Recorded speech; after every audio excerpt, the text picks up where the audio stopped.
Hello বন্ধুরা, আশা করি তোমরা সকলে ভালো আছো এবং খুব ভালোভাবে অঙ্ক করছো।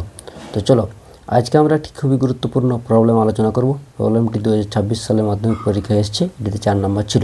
তো প্রবলেমটি কি দেখা যাক। 9 সেমি দৈর্ঘ্যের অন্তঃব্যাসার্ধ বিশিষ্ট অর্ধকলাকার পাত্র জলপূর্ণ আছে। ঠিক আছে, ওই জল 3 সেমি ব্যাস ও 4 সেমি উচ্চতা বিশিষ্ট চঙাকৃতি বোতলে ভর্তি করা হলো। কতগুলি বোতল পূর্ণ হবে? ঠিক আছে, তো প্রবলেমটা দাঁড়াচ্ছে কি, 9 সেমি অন্তঃব্যাসার্ধ বিশিষ্ট একটি অর্ধগোলাকার পাত্র জলপূর্ণ আছে। সেই জলকে যদি 3 সেমি ব্যাস ও 4 সেমি উচ্চতা বিশিষ্ট চঙাকৃতি বোতলে ভর্তি করা হয়, তাহলে কতগুলি বোতল ভর্তি হবে? ঠিক আছে, তো প্রথম আমাদের কি করতে হবে, প্রথমে হচ্ছে যে 9 সেমি ব্যাসার্ধ বিশিষ্ট অর্ধগোলাকার পাত্র রয়েছে, তার আয়তনটা আমাদের নির্ণয় করতে হবে। ঠিক আছে, চলো। তো অর্ধগোলাকার পাত্রের ব্যাসার্ধ কত? 9 সেমি। তাহলে তার আয়তন কত হবে? 2/3 পাই 9 কিউব ঘন সেমি। কারণ গোলকের আয়তন হচ্ছে 4/3 পাই আর কিউব ঘন সেমি, আর হচ্ছে গোলকের ব্যাসার্ধ। তাহলে এর অর্ধেক মানে হয়ে যাবে 2/3 পাই আর কিউব। তাহলে এর আয়তন হয়ে গেল 2/3 পাই 9 কিউব ঘন সেমি।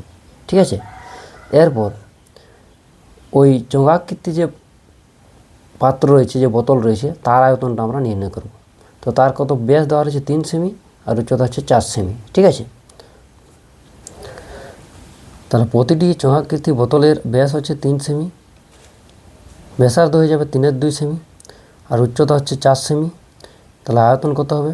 চঙের আয়তন হচ্ছে পাই আর স্কোয়ার এইচ, তাহলে আর হচ্ছে 3/2, তাহলে পাই 3/2 তার হোল স্কোয়ার ইন্টু এইচ মানে হচ্ছে 4 ঘন সেমি।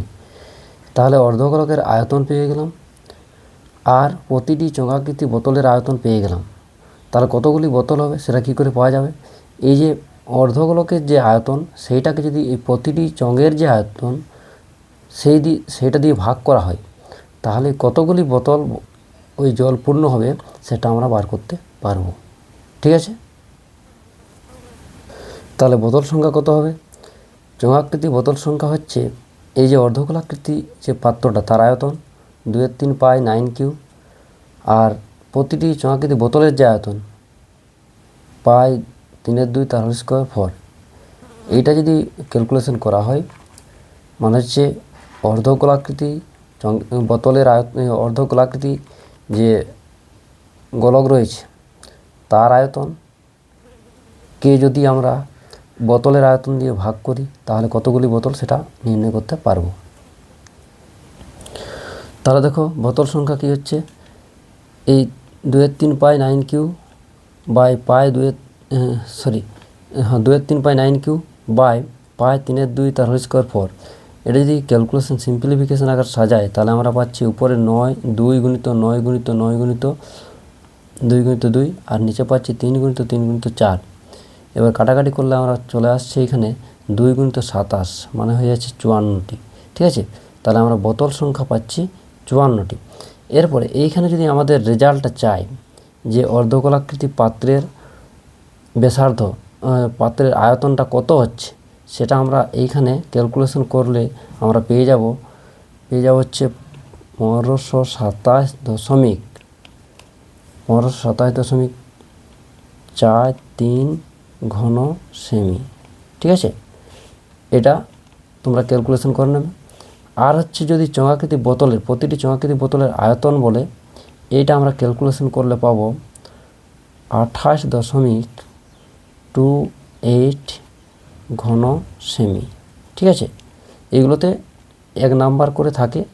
ঠিক আছে, রেজাল্টগুলোতে, ওর জন্য এগুলো নির্ণয় করে বার করতে হয়। কিন্তু বোতল সংখ্যা বার করার সময় সরাসরি আমরা এই যে প্রথমে যে আয়তনটা বিনা ক্যালকুলেশন করে বার করেছি, সেখান থেকে বোতলের যে আয়তন সেইটাকে ভাগ করে দিলেই আমরা বোতল সংখ্যাটা পেয়ে যাব। কিন্তু ক্যালকুলেশন করতে গেলে এই আয়তনটা নির্ণয় করে দিতে হবে। ঠিক আছে, বোঝা গেছে?